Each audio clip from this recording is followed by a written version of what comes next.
نحمده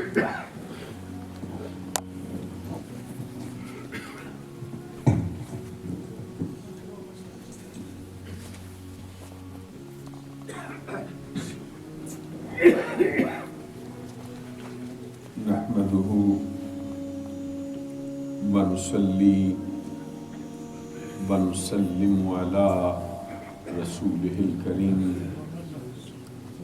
أما بعد فأعوذ بالله من الشيطان الرجيم بسم الله الرحمن الرحيم إلا تنصروه فقد نصره الله إذ أخرجه الذين كفروا ثاني اثنين إذ هما في الغار إذ يقول لصاحبه لا تحزن إن الله معنا فأنزل الله سكينته عليه وأيده بجنود لم تروها وجعل كلمة الذين كفروا السفلى وكلمة الله هي العليا فقال تبارك وتعالى وسيجنبها الأتقى الذي يؤتي ماله يتزكى وما لأحد عنده من نعمة تجزى إلا ابتغاء وجه ربه الأعلى ولسوف يرضى صدق الله العظيم إن الله وملائكته يصلون على النبي يا أيها الذين آمنوا صلوا عليه وسلموا تسليما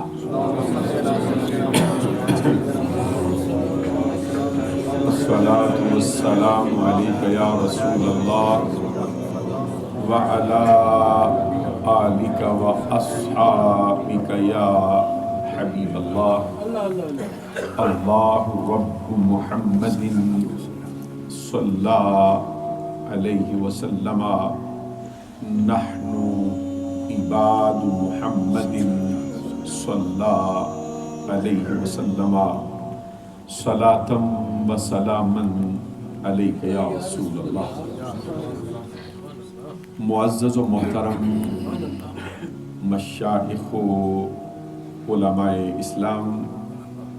و معزز و محترم حاضرین و سامعین، جس طرح کہ آپ کو معلوم ہے یہ مبارک اور مقدس مہینہ جمادی الاخری یا جمادی الثانی کے نام سے منسوب کیا جاتا ہے۔ اس مبارک اور مقدس مہینے کی گھڑیوں کو یہ شرف و اعزاز حاصل ہے کہ اس میں حضور نبی اکرم صلی اللہ علیہ وسلم کے رفیق خاص یار غار مصطفیٰ، یار مزار مصطفیٰ، مزاج شناسہ نبوت، منبع جود و سخا، مرکز مہر و وفا، پیکر صدق و صفا، محور تسلیم و رضا، حضرت ابو بکر صدیق رضی اللہ تعالی عنہ نے دائی اجل کو لبیک کہتے ہوئے اس جہان فانی سے رحلت فرمائی۔ جس یوم کو یہ شرف و اعزاز حاصل ہے وہ اس مبارک اور مقدس مہینے کی 22 تاریخ اور آج سرزمین برطانیہ کے افق پر اس مبارک اور مقدس مہینے کی 15 تاریخ۔ اس لیے معمولات اہل سنت کے مطابق ہمارے ہاں بھی اسی روش کو اور اسی طرز کو برقرار رکھا جاتا ہے اور ایام کی مناسبت سے اپنے کرم فرماؤں تک اہل سنت کا نظریہ پیش کرنے کا شرف و اعزاز حاصل کیا جاتا ہے۔ پچھلے 2 جمعۃ المبارک پر میں نے اسی مناسبت سے کچھ گزارشات نظریہ اہل سنت کے مطابق آپ کی خدمت میں پیش کرنے کا شرف و اعزاز حاصل کیا تھا، اس میں سب سے پہلے جمعۃ المبارک پر میں نے یہ کہا تھا کہ نظریہ اہل سنت میں جو بات 1400 سال سے چلی آ رہی ہے وہ یہ ہے کہ نبی اکرم صلی اللہ علیہ وسلم کی امت کا امام، یعنی وہ امام جو قطبیت امامت کبریٰ کے مرتبے پر فائز ہونے والا ہے اور جس کو خلافت مصطفیٰ کا حقدار قرار دیا جاتا ہے، وہ حضور نبی اکرم صلی اللہ علیہ وسلم کے خاندان قریش سے ہو سکتا ہے، کسی اور خاندان سے نہیں۔ اس کی وجوہات کیا ہیں اور اس پر وارد ہونے والے اعتراضات کا رد کیا ہے، میں نے سب سے پہلے جمعۃ المبارک پر آپ کی خدمت میں عرض کیا تھا۔ حضور نبی اکرم صلی اللہ علیہ وسلم کے اس فرمان کی روشنی میں الائمۃ من قریش، کہ میری امت کا امام خاندان قریش سے ہو سکتا ہے، کسی اور خاندان سے نہیں۔ یہی وجہ ہے کہ پھر نبی اکرم صلی اللہ علیہ وسلم کی امت کے لیے جو خلافت علی منہاج النبوہ چلتی ہے، اس میں جتنے افراد آئے ہیں وہ سارے کے سارے نبی اکرم صلی اللہ علیہ وسلم کے اپنے خاندان سے ہو سکتے ہیں۔ اس لیے کسی کے لیے یہ جملہ بولنا کہ اس خاندان کا بندہ نہیں ہے یا بیگانہ ہے یا دور دراز کا شخص ہے، یہ ان کی شان کے لائق نہیں۔ اس پر بہت تفصیلی گفتگو پورا جمعۃ المبارک ہم نے اسی پر آپ کی خدمت میں عرض کیا تھا۔ پچھلے جمعۃ المبارک پر میں نے حضور صدیق اکبر رضی اللہ تعالی عنہ کے جو ابتدائی معاملات تھے اس میں کچھ باتیں آپ کی خدمت عالیہ میں عرض کی تھی، اور یہ بھی بتایا تھا کہ حضرت صدیق اکبر رضی اللہ تعالی عنہ کا خاندان بنو تیم ہے۔ بعض لوگ اس کو تمیم پڑھتے ہیں جو کہ قطعی طور پر غلط ہے، کیونکہ خاندان بنو تمیم یہ قبیلہ قریش سے تعلق ہی نہیں رکھتا۔ آپ کے شجرہ نسب میں چھٹی پشت میں ایک شخص آتا ہے جن کا نام ہے تیم بن مرہ بن کعب، یہ شخص ہیں جن کی وجہ سے آپ تیمنی کہلاتے ہیں۔ تو 7ویں پشت پر ان کا شجرہ نسب حضور نبی اکرم صلی اللہ علیہ وسلم سے ملتا ہے۔ اسی طرح حضرت فاروق اعظم رضی اللہ تعالی عنہ 8ویں پشت پر نبی اکرم صلی اللہ علیہ وسلم سے ملتے ہیں۔ ان کا خاندان قبیلہ قریش کی بڑی مشہور شاخ ہے جس کو بنو عدی کہا جاتا ہے، اس اعتبار سے ان کو عدوی کہتے ہیں۔ اور اس کے بعد پھر حضرت پیکر شرم و حیا، آئینہ جمال مصطفیٰ، حضرت عثمان غنی ذو النورین رضی اللہ تعالی عنہ ہیں۔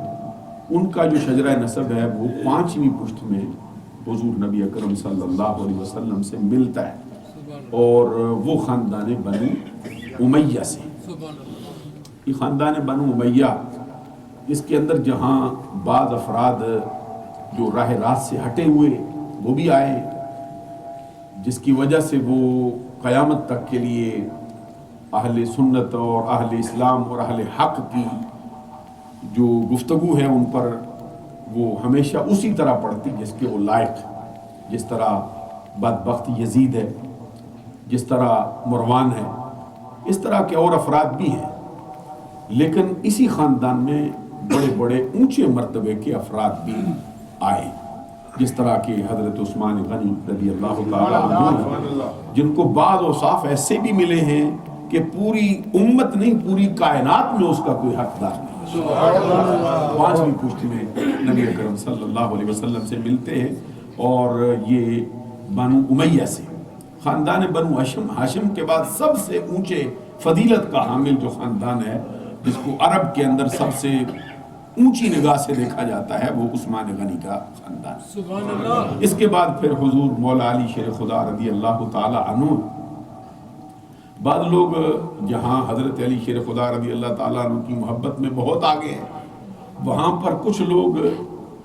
اس میں ایک خارجیوں کا انداز اپنائے بیٹھے. جب ان کے لیے لفظ مولا میں بولتا رہتا ہوں ساتھ ہی، تو افراد کو بہت سے کہتے سنا ہے کہ یہ آپ ہر مرتبہ ان کے لیے لفظ مولا استعمال کر جاتے ہیں. تو اس کے لیے یہ گزارش ہے کہ مولا جو ہے وہ عربی لغت و ادب میں اپنے دامن میں 23 کے قریب معنی رکھتا ہے، جس کو بڑی وضاحت اور صراحت کے ساتھ المنجد میں المعروف، یہ ایک بہت بڑا عیسائی رائٹر ہوا ہے معلوف الیسوئی جس کا نام، اس نے 23 کے قریب اس کے معنی درج کیے. تو حضرت علی شیر خدا رضی اللہ تعالیٰ عنہ کو مولا یہ اس معنوں میں کہا جاتا ہے جس کا مطلب ہوتا ہے آقا، جس کا مطلب ہوتا ہے مالک،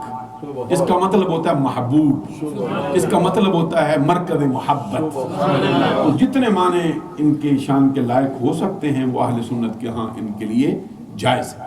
اور خود نبی اکرم صلی اللہ علیہ وسلم نے پھر ان کے لیے آپ فرما دیا ہے من کنت مولاہ فہذا علی مولاہ، جس کا میں مولا ہوں اس کا علی مولا ہے. اس کا یہ معنی ہے کہ جس کا میں محبوب ہوں اس کا علی محبوب ہے، جس کا میں پیارا ہوں اس کا علی پیارا ہے، جو میرے ساتھ دوستی رکھتا ہے وہ علی سے دوستی رکھتا ہے.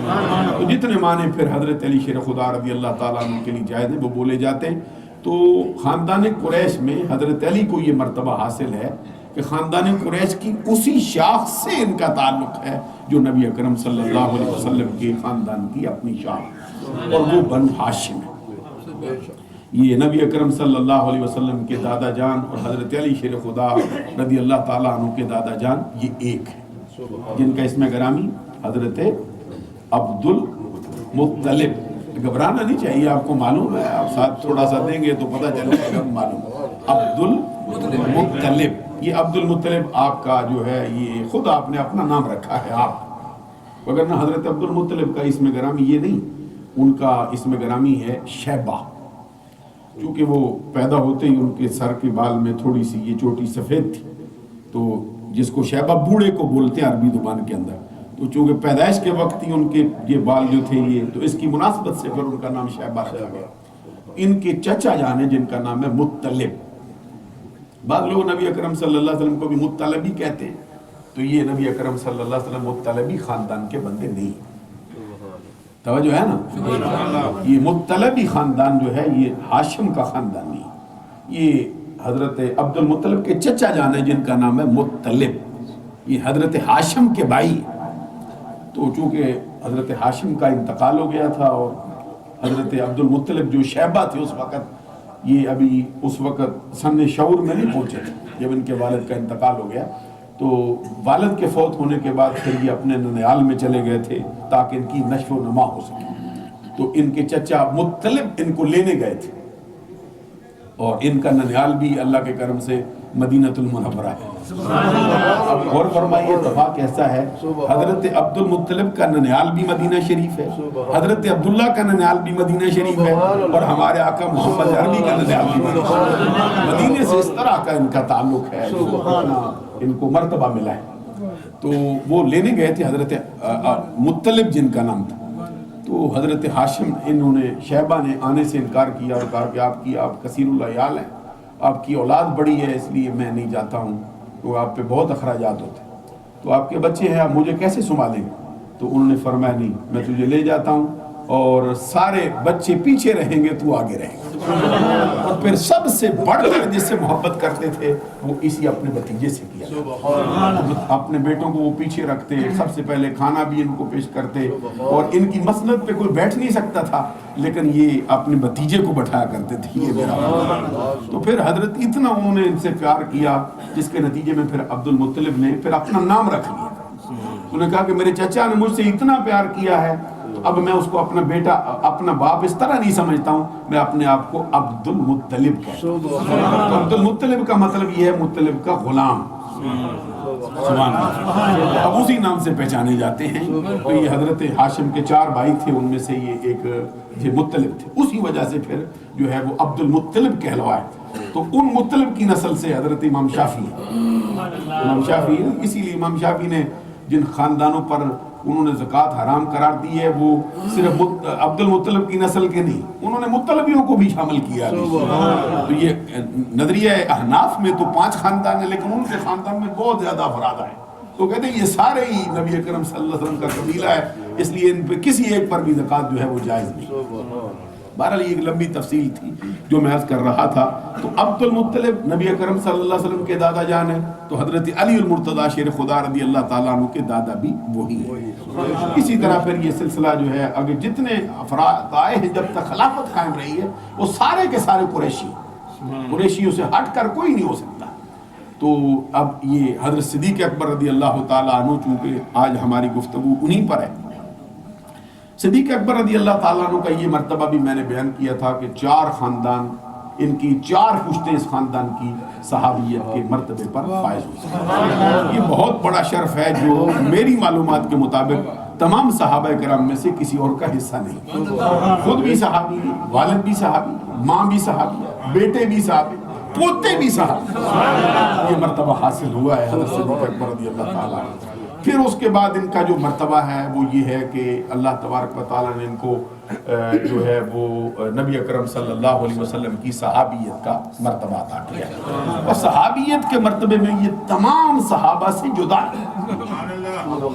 صحابی سارے ہیں سرکار کے جتنے ہیں، لیکن صدیق اکبر رضی اللہ تعالیٰ عنہ کی صحابیت پر قرآن مجید نے براہ راست کلام کیا ہے، اور ان کو پھر نبی اکرم صلی اللہ علیہ وسلم کی زبان سے یہ جملہ نکلا تھا جس کو کہا اللہ تبارک و تعالیٰ نے اذ یقول لصاحبہ، یاد کیجئے جب وہ کہتے تھے اپنے صحابی سے، سبحان اللہ، لا تحزن ان اللہ معنا، یہ جملہ نبی اکرم صلی اللہ علیہ وسلم کا ہے جو قرآن نے نقل کیا۔ شان دیکھ لیجئے کیا ہے، اذ یقول لصاحبہ لا تحزن ان اللہ معنا، یاد کیجئے جب وہ اپنے صحابی سے کہتے تھے، تو یہ قرآن مجید نے صدیق اکبر رضی اللہ تعالیٰ عنہ کو صحابی کہا ہے۔ تو اس کے لیے ہمارے بعض علماء کا یہ نظریہ ہے، اور خاص طور پر قاضی ایاز مالکی نے اس پر بہت سے کلام نقل کیے ہیں کہ ہمارے بہت سے افراد نے یہ کہا کہ صدیق اکبر رضی اللہ تعالیٰ عنہ پر جس طرح صحابیت کا اطلاق قرآن مجید کی زبان سے ہوا ہے، اس طرح کسی اور ہستی کے لیے الگ تخصیص نام لے کر بیان نہیں کیا۔ نام سے مراد یہ اشارہ کر کے نہیں کہا گیا، تو کہتے اس لیے اور صحابہ کرام کی صحابیت کا انکار کرنے والا شخص حدیث مصطفیٰ کا منکر ہوتا ہے، اس لیے کافر نہیں ہوتا۔ صدیق اکبر رضی اللہ تعالیٰ عنہ کی صحابیت کا انکار کرنے والا قرآن مجید کی آیت کا منکر ہوتا ہے، اس لیے دار اسلام سے خارج ہو جاتا ہے۔ اذ یقول لصاحبہ لا تحزن ان اللہ معنا، یہ صدیق اکبر رضی اللہ تعالیٰ عنہ کا یہ مرتبہ ہے۔ اور پھر یہ ہے کہ قرآن مجید نے جب نبی اکرم صلی اللہ علیہ وسلم کے ساتھ ان کی سنگت کو بیان کیا، اس کے لیے ایک ایسا انداز اختیار کیا گیا ہے جو کسی اور کے بس میں نہیں۔ یہ فرمایا گیا ثانی اثنین اذ ہما فی الغار، جب غار میں 2 تھے اور ان 2 میں سے ہر کوئی 2 میں کا دوسرا تھا۔ یہ بہت توجہ طلب بات ہے کہ 2 میں کا دوسرا، نبی اکرم صلی اللہ علیہ وسلم کو یہاں پہلا نہیں کہا، نہ صدیق اکبر کو پہلا کہا، نہ سرکار کو دوسرا کہا ہے، نہ صدیق اکبر کو دوسرا کہا ہے۔ صحیح بخاری کے اندر یہ بات آئی ہے، صدیق اکبر رضی اللہ تعالیٰ عنہ نے بارگاہ رسالت میں اس وقت یہ عرض کیا تھا، سرکار اب میں دیکھ رہا ہوں کہ کفار و مشرکین مکہ کے گھوڑے دوڑ رہے ہیں، غار ثور کے گرد میں یہ اس کے چکر لگا رہے ہیں، تو ذرا سا نیچے جھک کے دیکھے تو ہمارے پاؤں ان کی نظر میں آ سکتے، یہ ہمیں دیکھ لیں گے، اگر ان کو پتہ چل جائے تو کیا ہوگا، اگر ان کو ایسی حالت میں پتہ چل جائے تو پھر کیا ہوگا؟ تو جواب میں نبی اکرم صلی اللہ علیہ وسلم نے فرمایا ابو بکر بتا ان 2 کے بارے میں تیرا کیا خیال ہے؟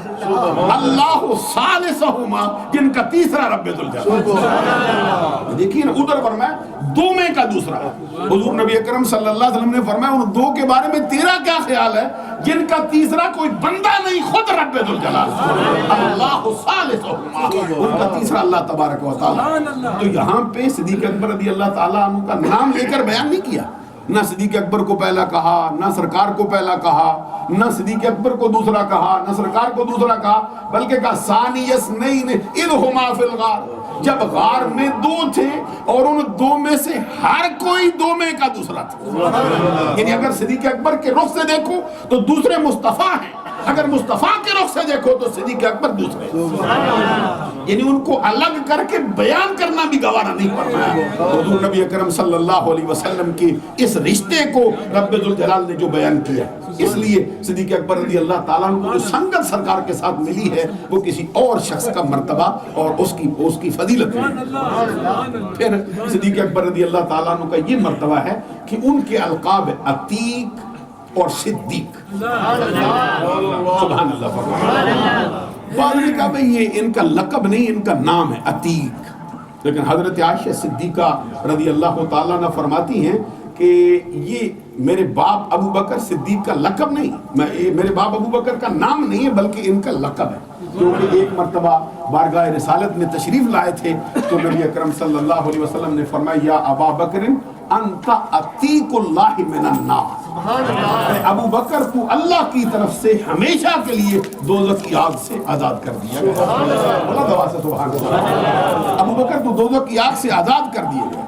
اور کہتے اسی وجہ سے پھر صدیق اکبر کو بعض لوگ عتیق کہنے لگے۔ اور ایک روایت میں یہ بھی آتا کیلا لوجہ حسن ہی و جمالی، حضرت ابو بکر صدیق کو عتیق کہنے کی وجہ یہ تھے کہ ان کے حسن و جمال کی بنیاد پر کہ ان کو رب نے بہت اونچے مرتبے کا حسن عطا کیا تھا، اس کی وجہ سے پھر ان کو عتیق کہا جاتا ہے۔ اور پھر یہ لقب صدیق ہے، اور آپ کو معلوم ہے کہ صدیق تو آپ کا بہت مشہور لقب ہے، اور سب سے پہلے لقب صدیق آپ کے لیے جس ہستی کی زبان پر آیا ہے وہ حضرت جبرائیل امین۔ یہ بڑی صحیح حدیث ہے جس کے راوی حضرت ابو ہریرہ رضی اللہ تعالی عنہ ہیں، کہتے ہیں کہ جب نبی اکرم صلی اللہ علیہ وسلم معراج کے شرف سے بہرہ ور ہو کر واپس لوٹ رہے تھے تو اثناء سفر کے دوران اپنا جو شفیق ہم سفر تھا حضرت جبرائیل امین ان سے گفتگو بھی کر رہے تھے، راز و نیاز کی باتیں ہو رہی تھی، اور سرکار فرماتے تھے کہ جبرائیل امین آج کی رات رب ذوالجلال نے جو مرتبہ مجھے عطا کر دیا ہے، جو نظارے مجھے دکھائے، جب میں اپنی قوم کے سامنے اس کو جا کے بیان کروں گا تو میری قوم میرے اس بیان کی تصدیق نہیں کرے گی، نہیں مانے گی کہ چشم زدن میں ایک بندہ زمین سے اٹھا اور پھر بیت المقدس میں گیا، تمام انبیاء کرام حاضر ہو گئے، انہوں نے پیچھے نماز پڑھی، پھر آسمانوں پہ گئے، پھر ساتوں آسمانوں سے اوپر چلے گئے، پھر رب ذوالجلال کا وہ قرب حاصل کیا جو کسی اور کا مقدر نہیں ہے، پھر راز و نیاز کی گفتگو ہوئی، پھر واپس لوٹے، اور جب واپس آئے تو آنکھ جھپکنے سے بھی پہلے یہ سارا سفر تھا۔ حضور نبی اکرم صلی اللہ علیہ وسلم عرض فرما رہے تھے جبرائیل امین سے کہ ان قومی لا یصدقونی، میری قوم میرے اس بیان کی تصدیق نہیں کرے گی۔ اس کے جواب میں سب سے پہلے جبرائیل امین کی زبان پر یہ لفظ جاری ہوا، انہوں نے کہا سرکار یا رسول اللہ ہے جو صدقوں کا ابو بکر وہو صدیق، قوم کرے تصدیق کرے یا نہ کرے آپ کو کوئی فرق نہیں پڑتا، آپ کی تصدیق کے لیے ابو بکر کا انتخاب ہو چکا ہے اور وہ آپ کی تصدیق کر کے مرتبہ صدیقیت پر فائز کر دے۔ تو یہ حضرت ابو بکر صدیق رضی اللہ تعالی عنہ کے لیے لقب صدیق سب سے پہلے جبرائیل امین کی زبان پہ جاری ہوا ہے۔ اور پھر میں آپ کو یہ بھی بتا رہا تھا پچھلے جمعۃ المبارک پر میں نے عرض کیا تھا کہ صدیق اکبر رضی اللہ تعالی عنہ سے سرکار نے خود فرمایا تھا کہ اپنے بچپن کی کوئی بات سنا، تو انہوں نے سنائی، سرکار سے عرض کیا کہ 4 سال کی میری عمر تھی، میرا والد پکڑ کر مجھے بت خانے لے گیا تھا، انتہائی مختصر اس کا اشارہ کرتا، کہتے میرے والد نے کہا کہ اس بت کو سجدہ کرو، تو کہتے میں نے اس بت کو مخاطب کیا، میں نے کہا میں بھوکا ہوں مجھے کھانا کھلا، پھر میں نے کہا میں ننگا ہوں مجھے کپڑے پہنا، پھر کہتے ہیں کوئی جواب نہیں آیا، نہ آنا تھا، تو پھر میں نے تیسری مرتبہ پتھر پکڑا ہاتھ میں اور اس کو مخاطب کر کے کہا میں تجھے مارنے لگا ہوں اب بچاؤ کر اپنا، کہتے کوئی جواب نہ آنا تھا نہ آیا، میں نے اس کو پتھر دے مارا، اس کے پرخچے اڑ گئے، کہتے پھر میرے والد نے مجھے مارا اور پکڑ کر مارتے مارتے میری ماں کے پاس لے آئے اور ماں سے کہا کہ یہ تیرے بچے نے یہ گل کھلایا ہے اتنی سی عمر میں کہ میرے خدا کے پرخچے اڑا دیے، کہ ان کی ماں نے جواب میں کہا کہ اس کو معذور سمجھو، جب یہ میرے پیٹ میں ہوا کرتا تھا اس وقت جب میں بت خانے میں سجدہ کرنے جاتی تھی اور مقامات پر جھکنے میں کوئی مجھے تکلیف نہیں ہوتی تھی، لیکن کسی بت کے سامنے میں جھک نہیں سکتی تھی، کہتی میں کنویں کے اندر ڈول لٹکاتی تھی، اور کوئی مسئلہ نہیں ہوتا تھا، میں آٹا گوندنے کے لیے جھکتی تھی، کوئی مسئلہ نہیں ہوتا تھا، گھر میں جھاڑو دیتی تھی، کوئی مسئلہ نہیں۔ جب کبھی میں بت خانے جا کر جھکنا چاہتی تھی، یہ بچہ میرے پیٹ میں اکڑ جاتا تھا۔ تو کہتے اس وقت حضرت آپ کی جو والدہ محترمہ ہیں انہوں نے آپ کے والد سے کہا، اس وقت بھی مجھے سجدہ نہیں کرنے دیتا تھا، تو اس وقت مجھے غیر سے آواز آتی تھی، اور وہ آواز کیا تھی؟ یا امت اللہ علی التحقیق ابشری بالبلد العتیق اسمہ فی السماء صدیق لمحمد صاحب والرفیق۔ اے اللہ تبارک و تعالیٰ کی لونڈی، اور تجھے خوشخبری ہو کہ تیرے پیٹ کے اندر پلنے والا بچہ کوئی عام بچہ نہیں، یہ رب ذوالجلال کے پیارے محبوب کا صحابی ہے، اس کا رفیق ہے، آسمانی کائنات کے اندر اس کا نام صدیق رکھا گیا ہے، اور یہ دوزخ کی آگ سے ہمیشہ کے لیے آزاد کیا۔ تو جب یہ صدیق اکبر نے یہ بیان کیا نا سرکار کی بارگاہ میں، اس وقت سب سے پہلے جس نے اعتراض کیا کہ 4 سال کی عمر کے بچے کو بات کیسے یاد رہ سکتی، اس وقت پھر فاروق اعظم تھے جنہوں نے کہا۔ اب کوئی یہ سمجھے کہ ان کے دل میں کوئی ایسی بات پیدا ہو گئی، یہ نہیں، ان کے دل میں اس بات کی خوشی تھی کہ ابو بکر کو یہ کہا گیا، لیکن وہ یہ چاہتے تھے کہ بعد میں جو کوئی اعتراض کرے گا آج ہی اعتراض کر کے اس کا جواب لے جاتا۔ ابھی فاروق اعظم نے کہا 4 سال کی عمر کا بچہ تو ہوش ہی نہیں رکھتا، اس کو کیسے یاد رہ گئی؟ تو ادھر کہہ رہے تھے، ادھر جبرائیل امین نازل۔ سرکار نے فرمایا کیسے آئے ہو؟ عرض کیا سرکار یہ بتانے آیا ہوں کہ ابو بکر سچا ہے، اس کی زبان سے سچ کے سوا کچھ نہیں نکلتا۔ رب ذوالجلال اس کو صدیقیت کا مرتبہ دے گا۔ تو حضرت ابو بکر صدیق رضی اللہ تعالیٰ عنہ کے لیے لقب صدیق کئی مرتبہ جبرائیل امین کی زبان پہ جاری ہوا۔ اور پھر آپ کو مشہور واقعہ بھی معلوم ہے کہ پھر معجزہ معراج کے جو تصدیق کی تھی اس کے بدلے میں پھر خود سرکار نے صدیق کہا ان کو، اور پھر حضرت علی المرتضیٰ شیر خدا رضی اللہ تعالیٰ عنہ سے پوچھا گیا کہ کچھ بیان ابو بکر کے بارے میں بھی کرو۔ اس کے جواب میں پھر حضرت علی شیر خدا رضی اللہ تعالیٰ عنہ فرماتے تھے مجھ سے اس کے بارے میں کیا پوچھتے ہو جس کو رب صدیق کہہ رہا ہے، جس کو رب کا قرآن صدیق کہہ رہا ہے، اور جس کو رب کے نبی صدیق کہہ رہے ہیں، اور جس کو فرشتوں کے سردار جبرائیل امین صدیق کہہ رہے ہیں۔ اور قرآن مجید کی جو 24ویں پارے کی آغاز کی آیت ہے اس میں حضرت علی شیر خدا کہتے ہیں والذی جاء بالصدق وصدق بہ اولئک هم المتقون۔ کہتے ہیں وہ ذات جو سچ لے کر آئی اور وہ ذات جس نے سچ کی تصدیق کی، کہتے ہیں جو لے کر آئی وہ ہمارے آقا محمد عربی ہیں، جس نے تصدیق کی اور صدیقیت کا مرتبہ پا گیا وہ ابو بکر صدیق رضی اللہ عنہ۔ یہ حضرت ابو بکر صدیق رضی اللہ تعالیٰ عنہ کے لقب صدیق پر ایک بنیادی سی بات ہے جو عرض کر رہا ہوں آپ سے۔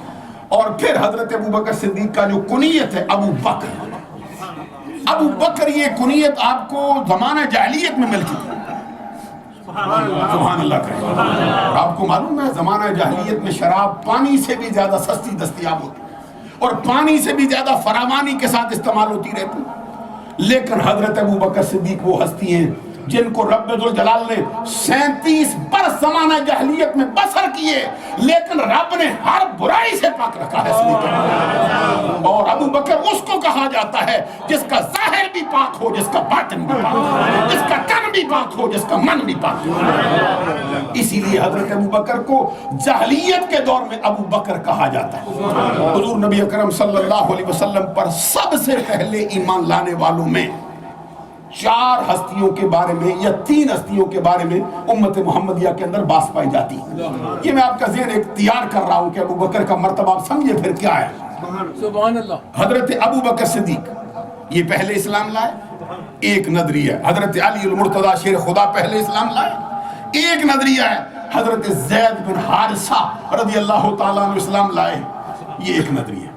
یہ تینوں نظریات میں کچھ اختلاف، تھوڑا کوئی ادھر لے جاتا ہے، کوئی ادھر لے جاتا ہے، کوئی ادھر لے جاتا ہے۔ عورتوں کے بارے میں کسی کا کوئی اختلاف نہیں، سب کا اتفاق ہے کہ سب سے پہلے آپ پر اسلام لانے والی آپ کی زوجہ محترمہ اور ام المومنین حضرت خدیجہ الکبریٰ رضی اللہ عنہا۔ یہ 3 نظری، اس کو ہمارے امام اعظم ابو حنیفہ نعمان بن ثابت رضی اللہ تعالی عنہ نے اس جھگڑے کو مٹانے کے لیے فرمایا کہ یوں کہو کہ جو آزاد مردوں میں سب سے پہلے اسلام لایا ہے وہ ابو بکر صدیق ہے، جو بچوں میں سب سے پہلے اسلام لایا ہے وہ علی شیر خدا ہے، جو غلام اور بالغ مردوں میں اسلام لایا ہے وہ زید بن حارثہ رضی اللہ عنہ۔ تو یہ یوں تطبیق ہمارے ہاں اس کو دی جاتی ہے، اس لیے کہ فیصلہ نہیں ہو سکا اس مقام پر کہ حضرت علی پہلے لائے تھے یا ابو بکر صدیق پہلے۔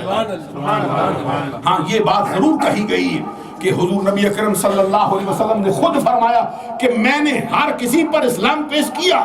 جس کے سامنے بھی پیش کیا اس نے کچھ غور و خوض ضرور کیا، کچھ وقت ضرور مانگا ہے اس نے۔ ایک ابو بکر ہے، جب میں نے اس پر اسلام قبول کیا تھا اسی وقت اس نے قبول کر لیا۔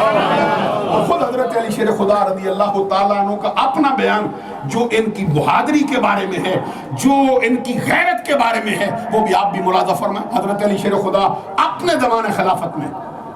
اپنے چاہنے والوں کے درمیان بیٹھے تھے تو آپ نے فرمایا ذرا مجھے بتاؤ کہ تم کیا سمجھتے ہو کہ سب سے بہادر بندہ کون ہے؟ ذرا غور فرمائیے، میں نہیں پوچھ رہا، نہ آپ میں سے کوئی بندہ پوچھ رہا ہے جس نے مرحب کو ایک ہی وار کے اندر پچھاڑا وہ پوچھ رہا ہے، جس کو بڑے بڑے میدان جنگ کے اندر سرکار آواز دیتے تھے علی کو بلا کے لے آؤ۔ حضرت علی شیر خدا رضی اللہ تعالیٰ عنہ کی تلوار خارا شگاف کئی کافروں کے سروں کو ان کے تن سے جدا کرتی تھی، یہاں تک کہ بعد نے لکھا ہے حضرت علی شیر خدا نے میدان بدر میں تنہا 20 کافر واصل جہنم کی، 24 کافر واصل جہنم کی۔ حضرت علی پوچھتے تھے اپنے چاہنے والوں سے بتاؤ سب سے بہادر تم نے کون سا دیکھا ہے؟ تو اب کون تھا جو حضرت علی کو سامنے پا کر یہ کہے کہ آپ سے بڑھ کر کسی کو دیکھا ہے؟ اور کتاب الآثار کے اندر ایک اور بات بھی مجھے یاد آ گئی، امام محمد بن یہ حضرت امام محمد جو امام اعظم ابو حنیفہ نعمان بن ثابت کے شاگرد ارشد ہے، محمد بن حسن ان کا اسم گرامی، انہوں نے ایک روایت نقل کہتے ہیں ایک بندے نے حضرت علی سے آگے کہا جناب میں نے آپ جیسا کوئی نہیں دیکھا۔ ظاہر ہے اب حضرت علی شیر خدا کو دیکھ کے کوئی کسی کو کیا دیکھے گا؟ اس نے کہا حضور میں نے آپ سے بڑھ کر کوئی نہیں دیکھا، بار بار اس نے تکرار کیا جملے کا میں نے نہیں دیکھا۔ حضرت علی شیر خدا رضی اللہ تعالیٰ فرمایا تو نے آقا کونین کو دیکھا ہے؟ اس نے کہا نہیں دیکھا۔ تو آپ نے فرمایا ابو بکر کو دیکھا ہے؟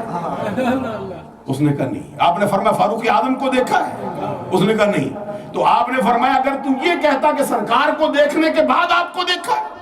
پھر میری تلوار ہوتی اور تیری گردن میں جدا کرتا کہ سرکار کو دیکھنے کے بعد مجھے کہے آپ جیسا کوئی نہیں۔ تو اگر تو ابو بکر و عمر کو دیکھنے کے بعد پھر کہتا کہ آپ جیسا کوئی نہیں پھر میں تجھے سخت سزا دیتا،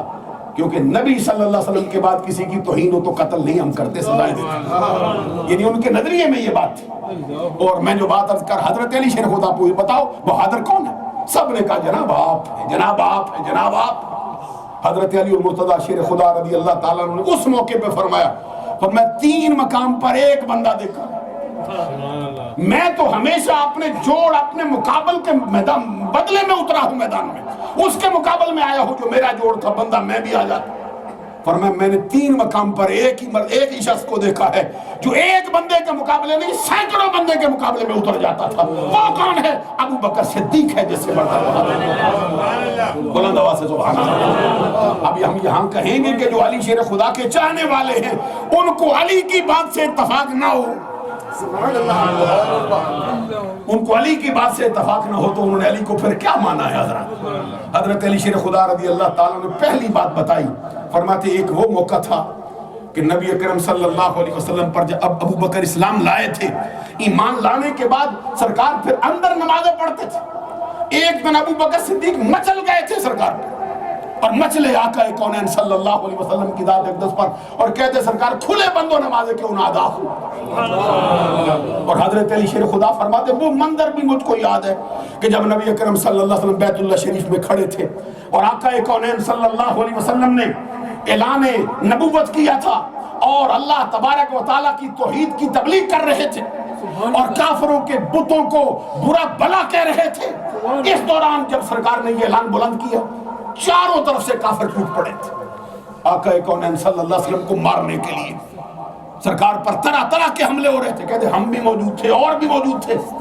لیکن کافروں کی طاقت بہت تھی، کوئی بچاتا نہیں تھا۔ کہتے میں نے دیکھا اسی دوران ابو قحافہ کا بیٹا ابو بکر آگے بڑھا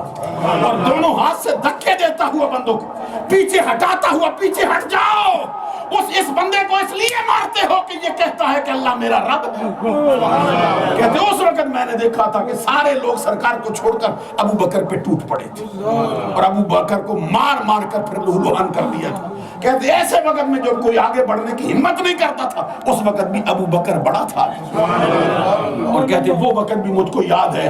جب ہم نے میدان بدر کے اندر آقا کونین صلی اللہ علیہ وسلم کے لیے عریشہ بنایا تھا اور ہم نے کہا تھا کہ سرکار دو جہاں کو اس پہ بٹھائیں گے کہ کوئی صورت بھی اس جنگ کی ہو سکتی ہے، کوئی سرکار پر حملہ آور نہ ہو جائے۔ اس وقت ہم نے کہا تھا کون ہے جو سرکار کی حفاظت اپنے ذمہ لے؟ کوئی صحابی تیار نہیں ہوا تھا۔ اس وقت بھی ابو بکر تلوار لے کر آگے کھڑا ہو گیا اور آقا کونین صلی اللہ علیہ وسلم کی حفاظت کے لیے کبھی دائیں بڑھتا تھا، کبھی بائیں بڑھتا تھا، کبھی آگے بڑھتا تھا، کبھی پیچھے بڑھتا تھا۔ حضرت علی المرتضیٰ شیر خدا رضی اللہ تعالیٰ عنہ اتنا کہہ کر آپ نے اپنی چادر مبارک اپنی آنکھوں پہ رکھی اور زاروں قطار رونا شروع کر دیا اور اس قدر روئے تھے حضرت علی شیر خدا کہ آپ کے آنسوؤں سے آپ کی ریش مبارک تر ہو گئی اور پھر اپنے چاہنے والوں سے پوچھتے تھے بتاؤ مومن آل فرعون بہتر ہے یا ابو بکر بہتر ہے؟ مومن آل فرعون بہتر ہے یا ابو بکر بہتر ہے؟ اب ہر کوئی خاموش تھا۔ حضرت علی شیر خدا فرماتے تھے کیوں نہیں کہتے مومن آل فرعون کی 7 کڑیاں ایک طرف ہوں، ابو بکر صدیق کی ایک کڑی بھی افضل ہے اور اعلیٰ ہے۔ یہ حضرت ابو بکر صدیق رضی اللہ تعالیٰ عنہ کا تعارف ہے کہ کس طرح آغاز ہوا تھا۔ اور پھر حدیث میں فرمایا گیا جب حضرت ابو بکر صدیق نے اسلام قبول کیا